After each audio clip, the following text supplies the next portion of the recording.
For today's critical thought, we're going to be talking about how achievements can be used to measure the quality of a game even more so than reviews, and what this means from a development standpoint in terms of just how many people are actually playing your video game.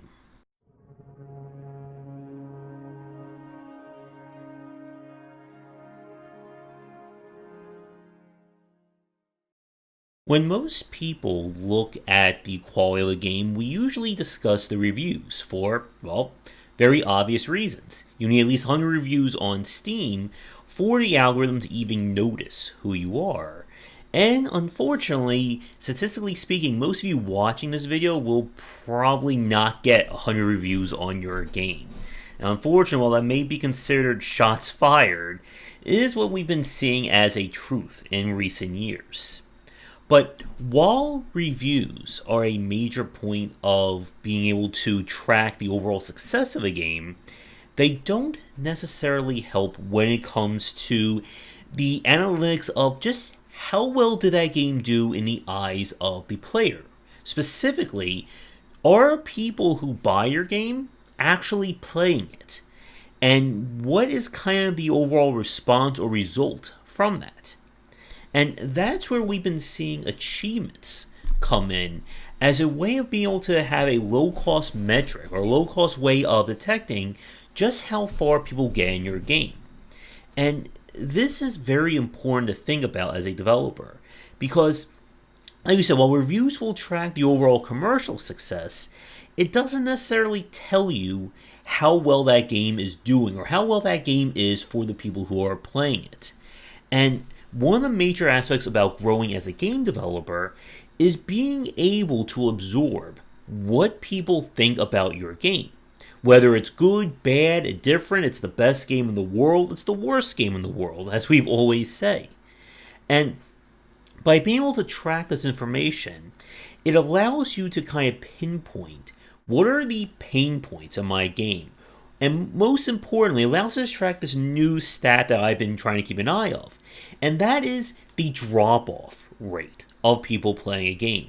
Your game could have 100,000, 500,000, 2 million people playing it, but how many of those are actually seeing your game all the way through to the end, and how quickly do they just completely shut off your game? Now, this statistic has gotten a little bit more muddy thanks to, of course, the fact that we can refund games these days. But this is still an important metric that you can look at in terms of just how quickly do we go from 100% to 50 to even less than that. And for the consumers watching this right now, you may think to yourself, it can't be that bad. I mean, look at popular games. Everything from Doom to World of Warcraft, Call of Duty, Mario, Portal, you name it. But the drop-off is real. And what we kind of seem to figure out is that the better the game is, the slower that drop-off rate occurs. And this is regardless of the game. Whether we're talking about a story-driven walking simulator to a super challenging Kaizo Souls-like and everything in between. So we're going to be doing something a little bit differently in this video after this break, as we're going to be turning to Steam itself and breaking down some of the games that we've been talking about, or some of the big name games, and seeing what we can learn from this drop-off list. But before we go to this break, here's a quick little quiz for those of you watching. Before we go to this, type in the comments or just answer this to yourself. What do you think is the average completion rate for most video games? And when we say completion, we're talking about seeing the game through to the end. This is not, 100% super min-max play. This is, I'm seeing the game from start to finish. And we're going to see how well that metric holds up after we come back from this. And now for a quick shout out to our current Game Wisdom supporters and sponsors. Going forward, all Patreon supporters will get early access to our videos. And if you'd like to continue this discussion on game design, be sure to check out our Discord channel, linked down below.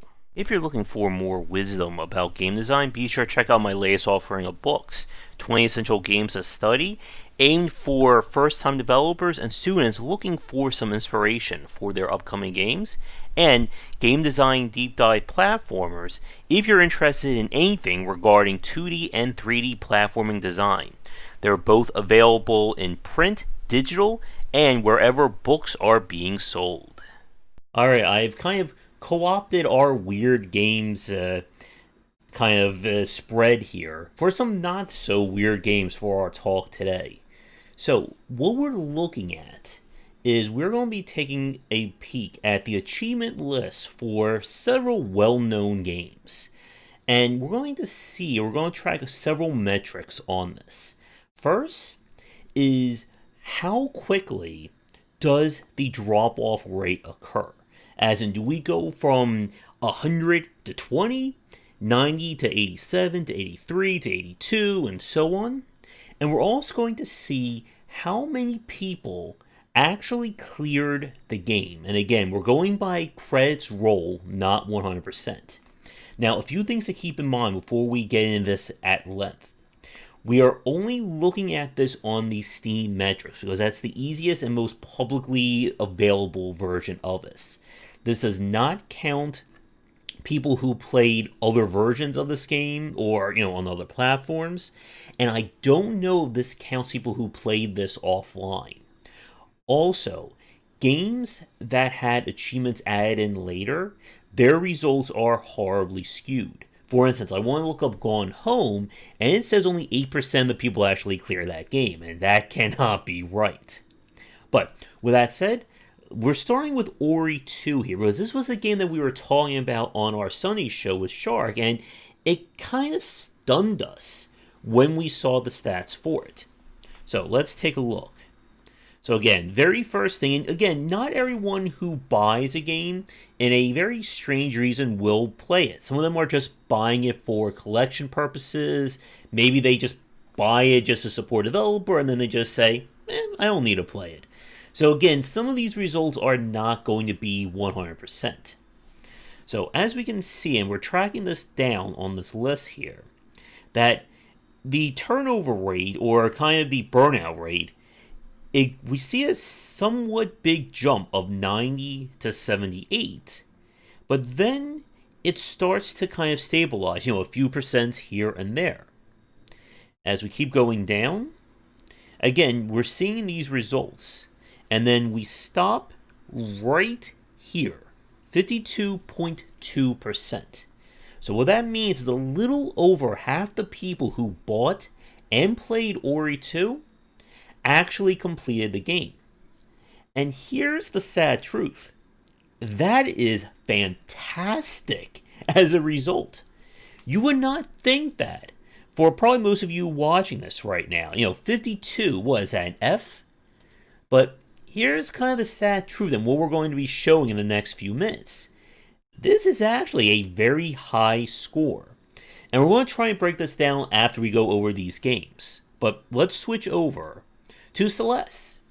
Of course, a game that was noted for its accessibility and its approachability thanks to the fact that it had its own kind of cheats menu. And again, an emotionally driven story. So, right off the bat, we can see a pretty sizable drop-off. We're not even starting at 100% or even 90%. We're at 78% for the people who just cleared the first chapter. And again, that is with having a cheats menu. So we keep going down. Next jump is, of course, going from 50 to 60 right here. And we keep going. And again, Celeste is a little weird in this aspect, considering that there are multiple endings and multiple challenges. So if we just go by the metric of climbing Celeste Mountain, the final major beat of the story, before we jump into kind of the advanced play, it stands at 41.9%. And then after that, the drop-off rate just nosedives. Again, we go down to 29%. Completing the B-side is less than 30%.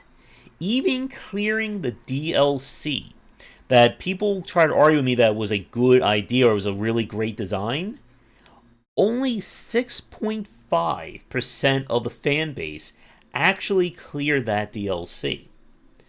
And again, we're getting into the super difficult, the hardcore status.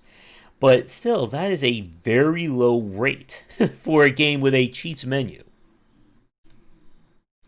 So let's move on to Spelunky.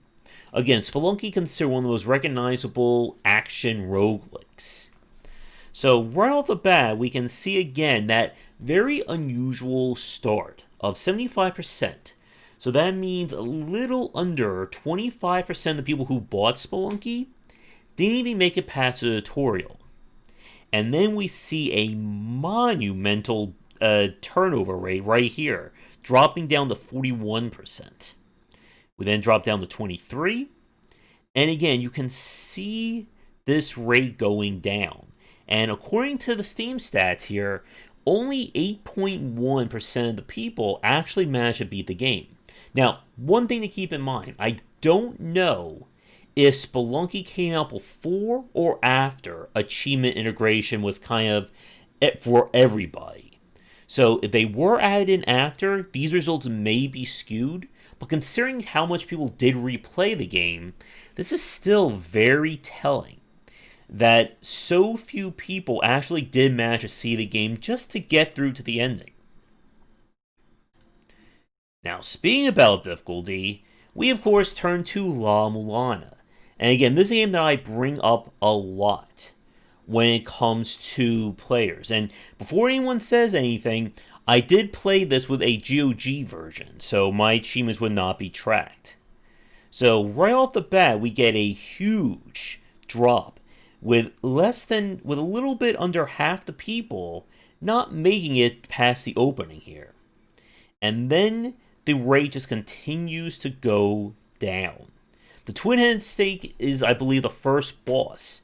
So 80% of the people who bought and played La Mulana never even cleared the first boss, at least on the Steam version of it.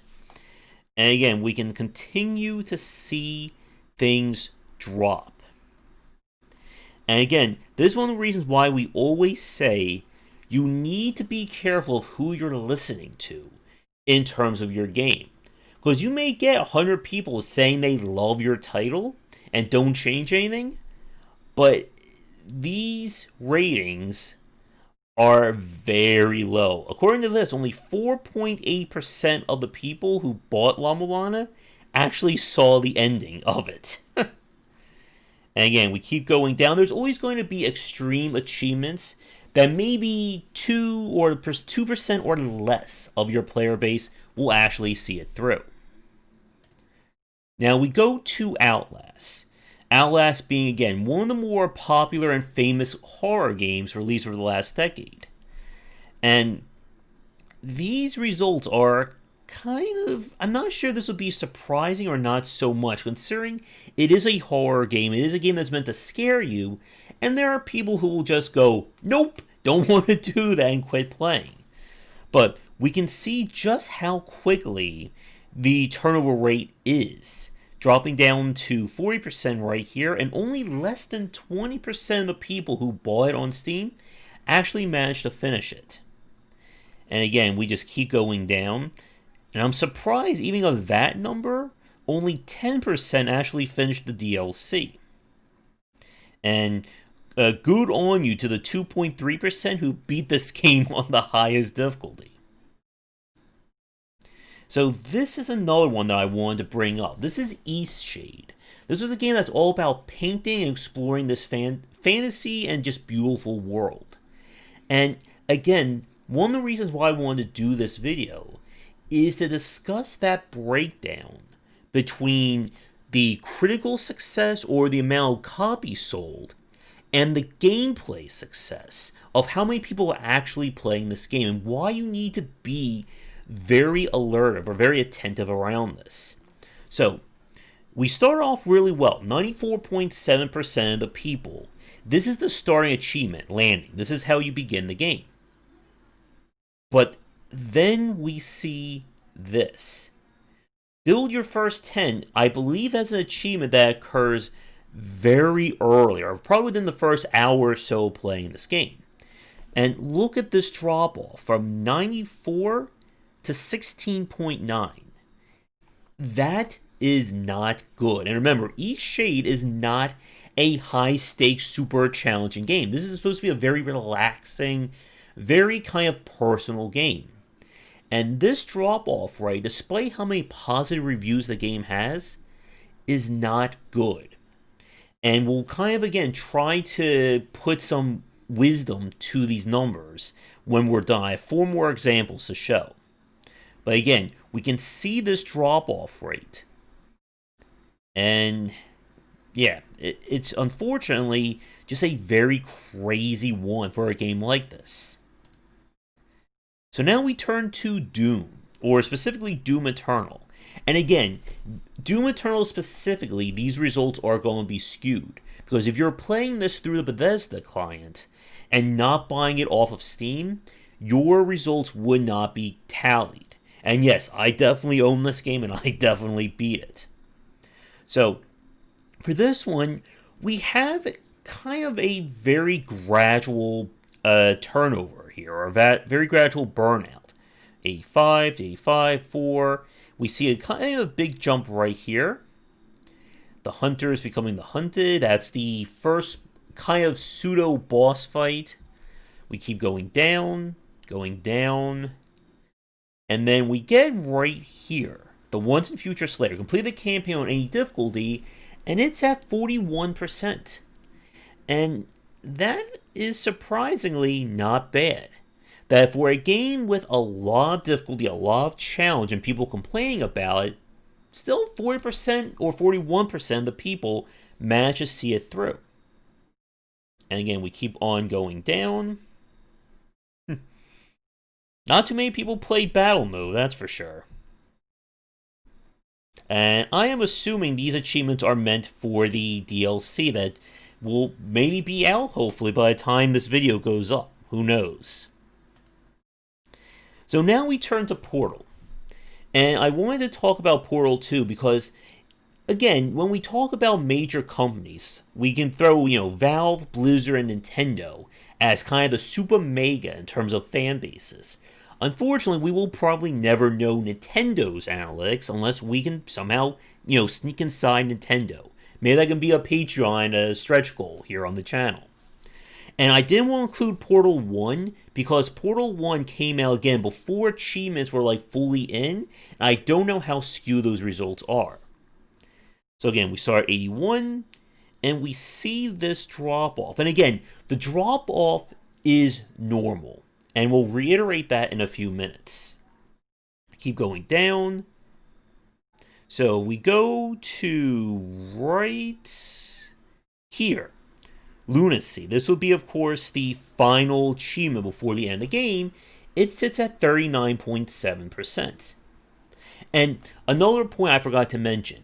When we're looking at these numbers, we are comparing to the people who've played this game. So, games that have very small numbers of people, who are small number of reviewers or players, maybe a few hundred, those results may not be as representative if a game has, 10,000, 20,000, 50,000 plays on Steam. But still, we can see, again, this gradual drop-off. And what we're looking at is that we see a few spikes here, dropping down, 9, and then another 2, and then 9 again. Then we kind of start to see that stabilize. Alright, now I wanted to do Infinifactory, because this is a game that's probably one of the more recognizable ones from Zachtronics. And Zach has told me famously that there are very low achievement rates for his video games due to their complexity. So, specifically, this is the starting achievement of the game, and only 64.6% of the people actually manage to get it. It's my one achievement. And then, the downward spiral happens. And it just keeps on going down. I don't know if Earthrise is the final achievement or the game-winning one, But again, you can just see how few people who buy a Zachtronics game are able to see it through to the end. And then, final point of comparison is Dark Souls. Again, the game that symbolizes getting good. So before I scroll down though, I want to ask you another question. What do you think is the completion rate of Dark Souls 3? Because we could go both ways. We could say it's very low because the game is so difficult, or very high because it's so difficult it only attracts the hardcore players. So let's take a look. So we can see that the first big drop-off occurs from the tutorial to the first boss. Again, that is, I think that's what we kind of expect out of a Dark Souls game, that the first boss fight, or the first real fight, is that wall. If you can get past that, your skill is kind of proven. And the results are kind of showing, as the player base continues or stays relatively steady as we go down. Again, losing percentages here and there. Keep on going down. Now, one thing that I find very surprising is as we keep going down that 38% of the player base managed to beat Champion Gundyr. And Champion Gundyr is an optional fight. It is a tough as hell fight. But still, people manage to beat it. And I'll actually scroll up for a second here. If we go to Dancer of the Boreal Valley, that was a tough one. Pontiff Solivan, not easy to say for me. That is another, I think, difficulty wall or difficulty spike in Dark Souls. And they didn't really lose too many players because of it. And again, we can kind of assume this is because, again, that Dark Souls has a very high skill floor, but not necessarily a high skill ceiling. Once somebody can get past Vord here, which again, we saw a pretty big drop from beginning to boss 1, the rest of the player base stabilizes to the most part, for the most part. So we go all the way down. Ending-wise, it's not that good. We are at 23.3% for one of the endings. And then even lower for kind of the, the super secret endings, so I guess spoiler alert. And 3% of the people manage to get all achievements, so thumbs up to you. So I'm going to go back to Ori here. And I'm just going to let things just stay right here and get back to my thoughts. So what did we learn over the last about 17 minutes? One is that player completion rate is very, very hard. And no matter what you do, you are going to lose people as they play your game. The thing you want to avoid and what you need to really pay attention to in terms of these stats, again, are the spikes. When do we see that drop-off rate nosedive for a minute? So again, with something, even with Ori here, we see that nosedive from first achievement to kind of over here to the second and third. But then it stabilizes, and this is what we kind of see from most games. That after that kind of initial weeding out, the player base will remain stable for the most part. Just keep going down, 76, 74, 70, 68, 67. And that is normal. What we don't want to see is go from 80 to 10. Or 78 to 3. That's not good. But the real value, and the thing that we want to kind of, celebrate Ori for, is the fact that over half the people who played this on Steam finished it. And what we've been kind of seeing with these results is that typically 40 to 49% is good. Anything higher than that is amazing. If you go above 60%, we may have to accuse you of buying off people to finish the game, because I don't think we've ever seen a game go that high. And then anything below 40% is when there are issues. And it's important to track this information because this is how you can improve as a developer. You want to avoid pain points. And like we've said, no matter how great the game is, no matter how celebrated it is, you're going to see that drop off. What you don't want is for it to be staggering. So again, when we look at something like Dark Souls, we see this first big one between Ludwig's Gundyr and Vor of the Boreal Valley. But then after that, it stabilizes. Now, it does end again a little too low, I feel, for the game's rating. And this is something to keep in mind with regardless of how your game is played. You want to look at what people are actually playing your game about. Even if somebody says your game is the best game ever, they may only play your game for 20 minutes.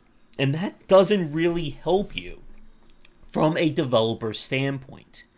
And like I said, the reason why we're looking at this is that it will help you improve your design and start to see where people don't like your game and how can you try and improve these aspects. Because if you notice that, let's say after a very difficult puzzle, that this is where everyone just leaves your game, maybe you should go back and alter that puzzle or put in better onboarding. Now, like we said, some of these results are skewed by people who just buy the game, turn it on, or maybe not even play it. But these are still important analytics to take stock of, because you want people to play your game. I know that's a very crazy idea, but when we see these huge drop-off rates, especially on commercially successful or critically successful games, it kind of shows the disconnect between reviewing a game and actually playing it. Because as we said, with an example like Eastshade, this is a game that a lot of people on my various contact lists and I see people talking about say that they love this game. Well, if they loved it so much, why didn't they finish it? And again, I can actually answer that question. They didn't finish it because they got everything they wanted out of it much earlier than that. And there is no problem with it. But when I play this, I had some real issues with the UI and UX of this game. And I felt like I didn't really want to deal with it. So I got this first achievement here, and I did end up refunding the game so it doesn't count on my list. And then I stopped playing. And I am very sure a lot of people did that. Or they got that first achievement, played a little bit more, and then just said, okay, I'm done. I don't really want to play this anymore. And that's where we see this ginormous drop-off of 94 to 16.9. So, to wrap things up, while achievements are commonly viewed as, something just for the gamers, this is a very low-cost and very unintrusive way of getting some free analytics for your title. Because this is why we see a lot of developers put in, stupidly easy achievements. Turn the game on, finish level 1, click on the screen. And it may sound very dopey, but this is how you can start to see just how much of your fans are actually fans of your game and want to play it. And you can do this yourself with any of the games that you've played, and especially for developers watching, especially if you're working on a popular genre or a game that you're trying to compare to other ones. Look at the drop-off rate. See what is driving people away, and see if you can figure out some way to mitigate or remove that issue. Because, like we've said, there's a difference between people not liking a game and not liking your version of a game or a specific genre. And if you can learn this, it will lead to better designs. And anything that you can do to mitigate the risks of game development is a positive. With that said, thanks for watching today's Critical Thought. And as always, if you're new, check out our Discord and Patreon link down below, and come back for daily discussions on game design here and on Game Wisdom, where we examine the art and science of games. Until next time, take care. Thanks for watching the video. If you enjoy things, be sure to do all the liking and subscribing that the kids are doing these days. Check out our Discord channel link down below where we hang out and chat game design, and come back later tonight for our regular streamings. But that's it, and tune in for more great content here and on Game Wisdom, where we examine the art and science of games.